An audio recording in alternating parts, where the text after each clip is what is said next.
In other words, Queen Camilla's grand scheme to provide her son an actual royal title was essentially destroyed by King Charles. And to be honest, nobody anticipated how messy the repercussions would be. Here, we are not discussing a civil dispute. This is the kind of cold-blooded, well-planned palace drama that totally changes the dynamics within the family. The rejection itself isn't the most intriguing aspect.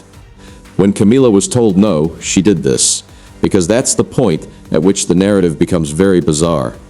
Subscribe to Palace Unveiled if you're enjoying the in-depth analyses of royal chaos like this. It actually makes it easier for us to continue doing what we do.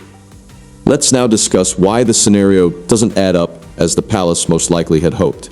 The entire event began in a manner reminiscent of a scenario from a historical drama, but I assure you that this is all based on what actually transpired behind those extremely strong and ancient stone walls. At Clarence's house, Camilla was seated in a leather armchair opposite Charles, with a little tea table in between. Her gaze was steady and deliberate as she traced the rim of a cup of mint tea with her fingertips. Every syllable had been practiced by her. She informed him that she believed Tom should be given an honorary title as a token of appreciation for his unseen achievements rather than to change his position. Charles's image as a contemporary, inclusive ruler was emphasized in the pitch. And see, that seems like a rather clear point at first glance. Nothing has ever been requested by Tom Parker BS. He has maintained a helpful network of contacts, attended many events, and produced no scandals. Camilla made the point that he is completely devoted and unaffected by any factions. So far, it makes sense. However, Charles did not immediately reply. His eyes narrowed slightly as he set down his cup, and you could practically see the computation taking place in real time. The issue is that Tom Parker BS does not have direct royal ancestry and is not an official member of the royal family. Giving him a title would be unprecedented, provoke debate, and draw criticism. Camilla had anticipated that they would undoubtedly be accused of favoritism by the media. Her voice was quiet, yet each syllable landed precisely as she leaned in calmly. She assured Charles that she would manage the public narrative and transform it into an encouraging tale of advancement. "Times have changed," she said. "Giving Tom a title demonstrates that we appreciate contributions from all backgrounds." She was correct about the optics, but what she failed to consider was Charles's decision to put duty before blood at that precise moment. In front of the Privy Council, he ignored her plea as if Tom had no significance. That is the essence of it. The wound was deep, but no blood was visible. The moment Camilla discovered her spouse would not support her play, trust was lost and her crown began to slip. This is where things start to get strange. Camilla didn't blow up, at least not in public. That is not her way.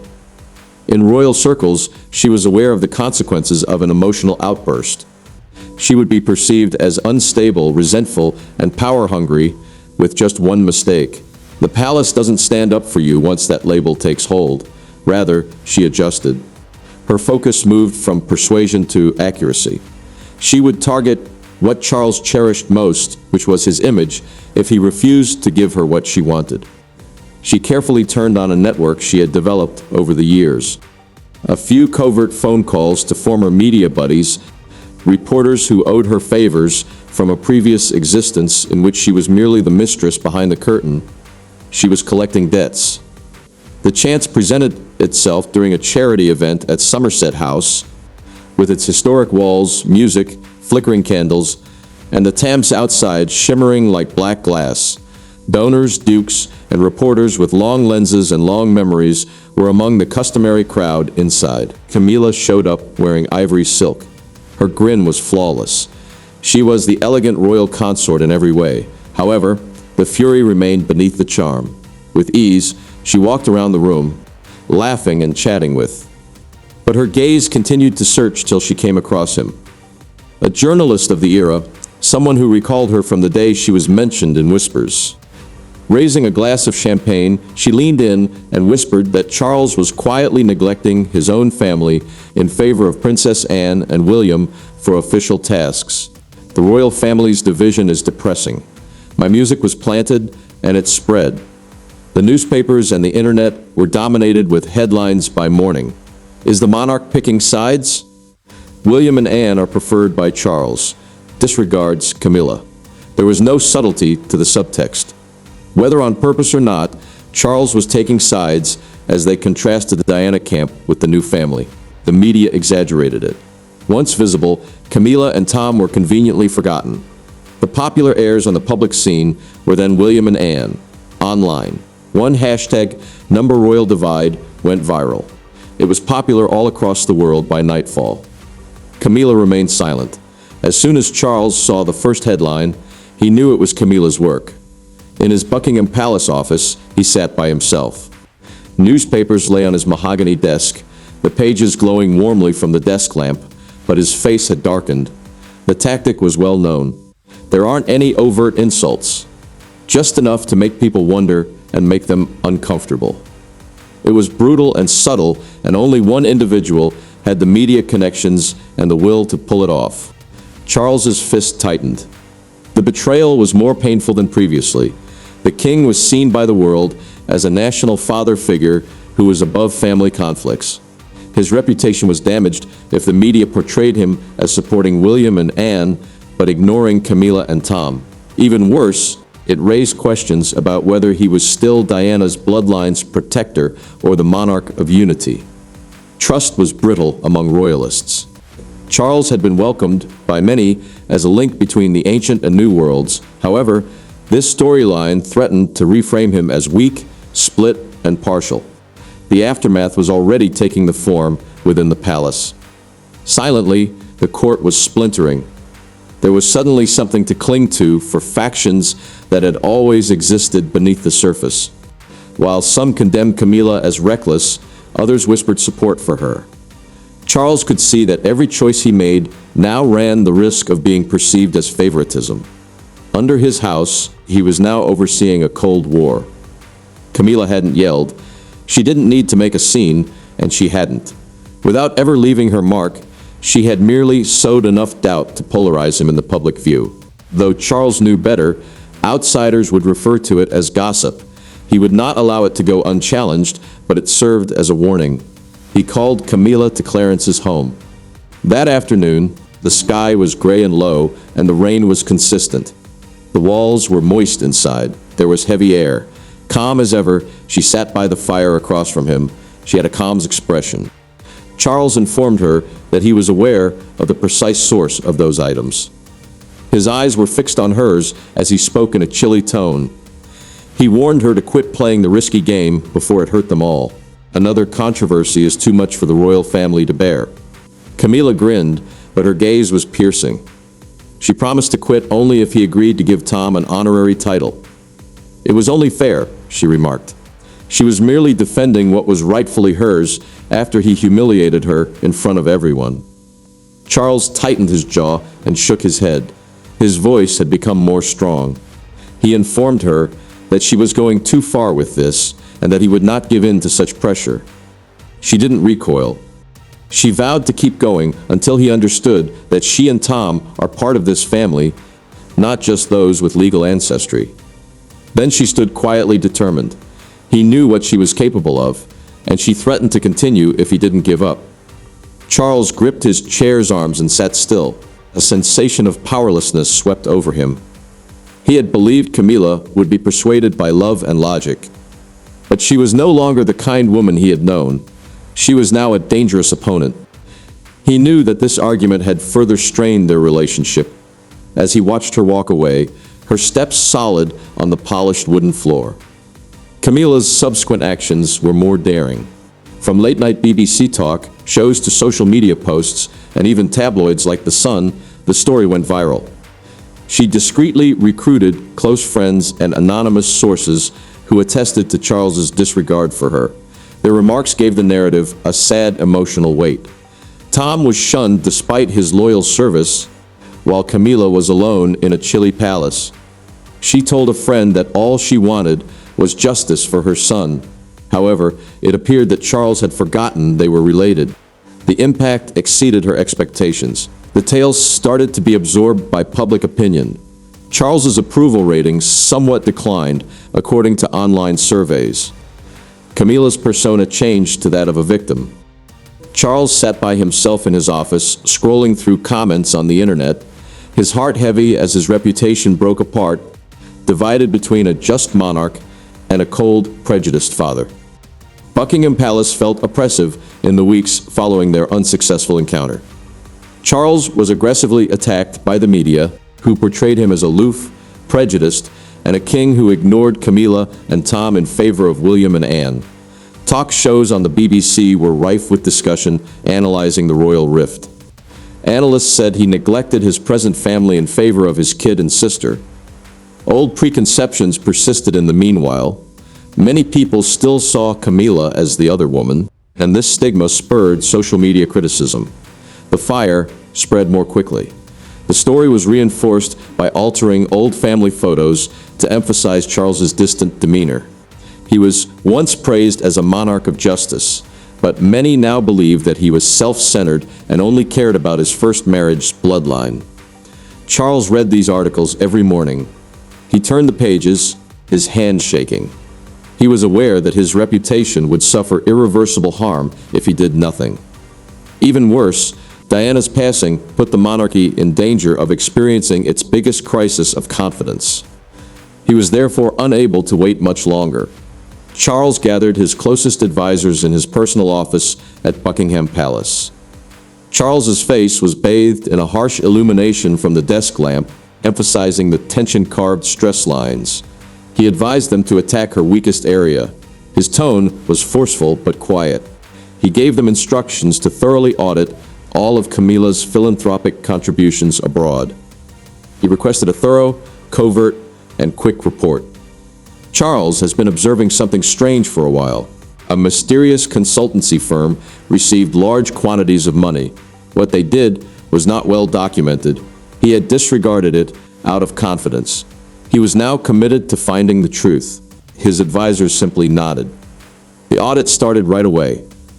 Thanks to the Queen's Outreach Fund, a carefully chosen group of impartial auditors without any royal connections.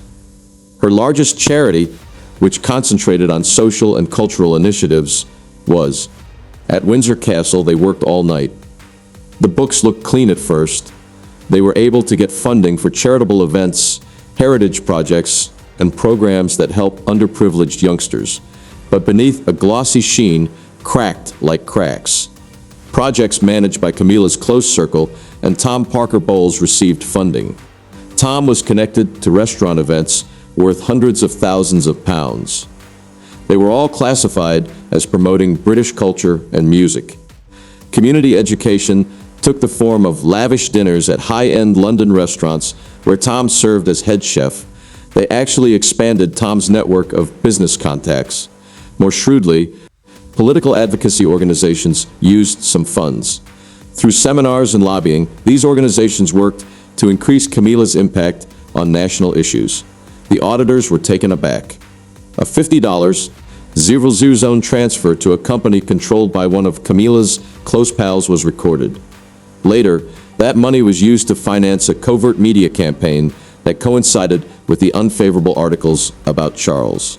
Although misuse was evident, they were unable to establish concrete evidence of corruption. A public charity was being used for political and personal benefit. This violated the stringent financial regulations of the royal family. There would be severe repercussions, and Camilla's reputation would be ruined if this came to light. Headlines would be a feast for the media. In order to obtain her son's title, the Queen embezzles charity monies. The royal budget might be drastically reduced, and parliamentary investigations would ensue. Camilla might become a complete villain and lose her public career as a result. Caught in the storm, Tom would also be pulled down. Charles sat by himself in his office one late evening. Thick piles of papers fluttered in the weak light. His heart was racing as he turned the pages of the report. His logical side grinned. He had discovered the ideal tool to make Camilla concede. However, Charles was deeply distressed. As king, he had the option to divorce Camilla, revoke her title, and sever all connections as soon as she began her campaign against him. But he decided against it. Camilla served as his emotional compass in his heart. After years of loneliness and criticism, destroying her would be like tearing apart his soul and creating a new tragedy in his life. He wanted to offer her an opportunity to change her mind. Before ambition took her too far, he hoped she would see reason. He had to find a weapon to restrain her, nevertheless, as she descended further. In order to stop her without killing her, he decided to conduct a covert inquiry utilizing his leverage. Charles showed up at Clarence's house without warning on a gloomy, wet afternoon when the sky over London was as gray as his mood. His sleek black limousine's roof was pounded by the rain. He entered, his face haggard and exhausted, his coat soaked. In her personal drawing room, Camilla studied a book about royal history while listening to music. The firelight danced across her face as if nothing was wrong, but it did little to ease the tensions between her. Without waiting for an invitation, Charles sat down across from her and stated her name in a solemn, quiet voice. He explained that he was coming to give her one last warning. They were all being harmed by her effort. Before he was compelled to take action, she had to put an end to it. Camilla set down her book, her stare icy and devoid of regret or fear. She inquired whether he believed she would stop if he said nothing. She was merely defending herself and Tom. This would end if he consented to give the title. However, he shouldn't hold it against her if she persisted in adhering to those antiquated customs. Her voice was cool but piercing. With a small smile on her lips, she leaned forward. She advised him to give in if he was concerned about his reputation, and she had only revealed the facts to the world. She hadn't done anything outrageous. Charles's chest tightened as he gazed at her. He expected to see a glimmer of sorrow, but all he saw was icy resolve. He tried again, softening his voice. He wondered whether she could see that this had nothing to do with tradition or Tom. The royal family was the subject of the story. They were being torn apart by these rumors, which made him less powerful. He couldn't allow her to ruin everything for a title, even though he loved her. Silently pausing, he hoped his words would reach what remained of her love. Camilla shook her head, her gaze still piercing. She assured him that he wouldn't have publicly humiliated her if he truly loved her.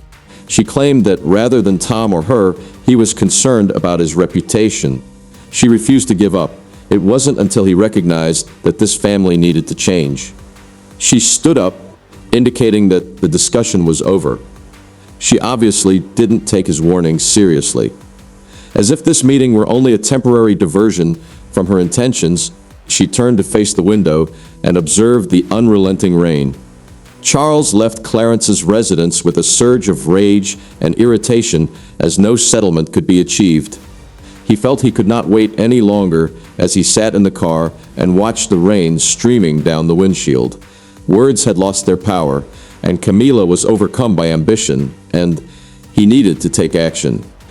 He made a call to his confidential secretary on the way back to Buckingham Palace. He spoke with determination. He gave them instructions to call a private conference with the Privy Council. The conference was held in a private room at Windsor Castle that evening. The atmosphere was laden with secrecy and coldness. The room has the atmosphere of an underground tribunal due to its gloomy walls, which are only dimly lit by antique chandeliers. The most reliable council members were the only ones invited. A few conservative ears, Princess Anne, and devoted legal counsel. Outsiders were not permitted, and no official records were maintained. To avoid leaks, everything had to be kept private. Clutching the large investigation report, Charles sat at the head of the long table, his expression severe in the wavering light. He spoke in a composed yet authoritative tone at first. He informed the ladies and gentlemen in attendance that they were dealing with a serious internal problem. He had audited the Queen's charitable contributions, and the results showed clear discrepancies. He moved the document to the middle of the table so the members could look at it. Their eyes widened with astonishment and worry as they leaned forward. Raising an eyebrow, Princess Anne said in a low voice that this was more serious than she had anticipated. Money that was used for political lobbying and Tom's personal initiatives.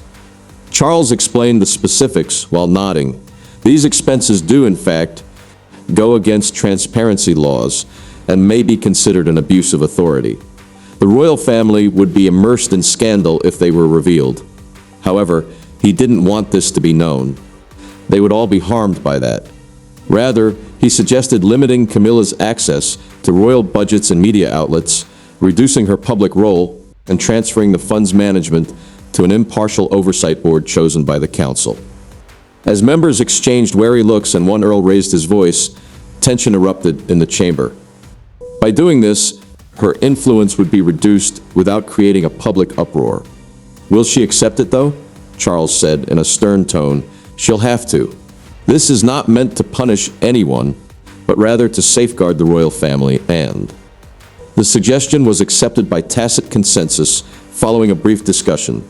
There was no official voting. A knot tightened in Charles's stomach as he left the meeting. To cut Camilla's wings, he had carefully constructed a trap. However, he couldn't get rid of the unsettling thought that this action would completely destroy their marriage. Camilla noticed the walls closing in during the next few days. She no longer received the invites that she typically did. She was no longer the leader of meetings. At first, she dismissed the little lights as coincidental. However, one gloomy morning at Clarence's house, her private secretary showed up bringing an official notification, her hands shaking and her face pale.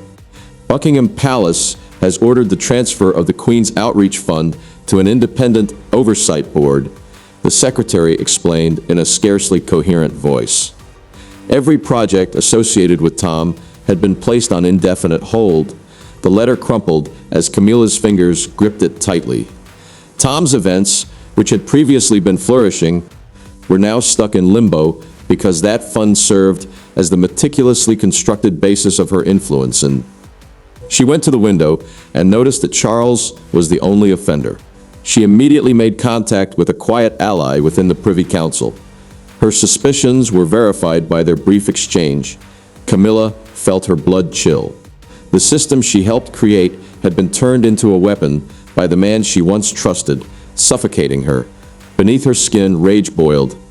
She rode directly to Buckingham Palace after storming out of Clarence's mansion.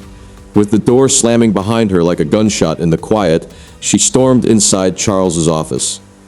Outside, the secretary leaped. Charles raised his head. His face was marked with surprise and weariness. She interrupted him as he began to say, "It wasn't the time." She insisted on finding out why she was there. She was there to confront the man who had ruined her, embezzled her money, and put a stop to Tom's musical endeavors. She informed him that he eliminated her from this palace and used the council to stab her in the back since he believed she wouldn't find out.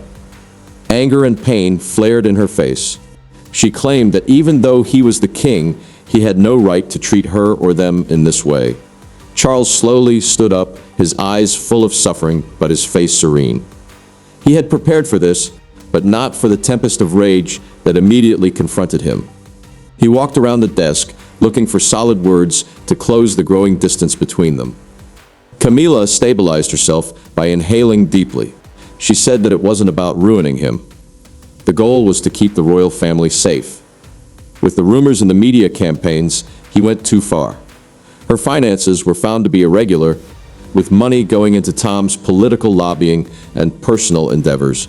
It would be disastrous for all of them if this leaked. He wished to keep it private. He had no desire to harm her. To put an end to everything, this move was required. Their discussion soon descended into a furious dispute. Neither was prepared to concede. In response, Camilla accused Charles of being hypocritical. He claimed to be defending the royal family, but in reality, he was defending his reputation, according to her. He was afraid he would be perceived as favoring William by the public. He feared he would be betrayed by Anne and the Conservatives. However, what about her? What about all the years she gave up for him? William gets everything, yet Tom doesn't deserve a title. Tears were flowing down her cheeks as her voice broke. Charles's voice raised, weary and exhausted. He inquired if she didn't understand. He offered her an opportunity. Despite his warnings, she persisted in pushing against his hand. It has nothing to do with William or Tom. It has to do with values. He extended his hand to take hers, but she abruptly withdrew. Camilla took a step back, dabbed at her tears, and her voice became cold. He made her his adversary, she informed him. This was something she would never forget. It would be a mistake for him. Camilla read through her meager calendar in the solitude of Clarence's house, her heart growing more and more alone. There were a lot of rumors regarding her disappearing act in the media and on social media. Tom was even more affected by the aftermath. Business partners started to distance themselves, and royal support dried up. Camilla's own heart ached as she attempted to console Tom. He was the first casualty, yet he had once been her link to the outside world. A deep melancholy descended upon her. As she strolled through Clarence's house's lengthy hallways, music, once a representation of her love and victory, became a golden prison. She could see that Charles had decided on a silent, brutal retribution. Although he had not destroyed her, he had removed her from the center of power, making her a minor figure in the annals of royal history. She sat by the fireside by herself late at night, thinking back on the years she had spent evolving from a quiet mistress to a powerful queen, and now retreating into the shadows. Loneliness and the betrayal of the guy she had given everything for were the sources of her suffering. Camilla stood by a window at Clarence's house on a misty autumn evening, gazing out at the sparkling lights of London. The tall buildings appeared far away and dead to her, although they shimmered in the precipitation. She recognized this was not the end as she pushed her hand against the chilly glass, her breath clouding the surface. She had lost her influence, her standing, and perhaps even her love. However, a tiny flame continued to flare within her. She hadn't completely given up. Perhaps one day she would manage to come back and reverse the situation. The court game was only put on hold as awaited a fresh opportunity.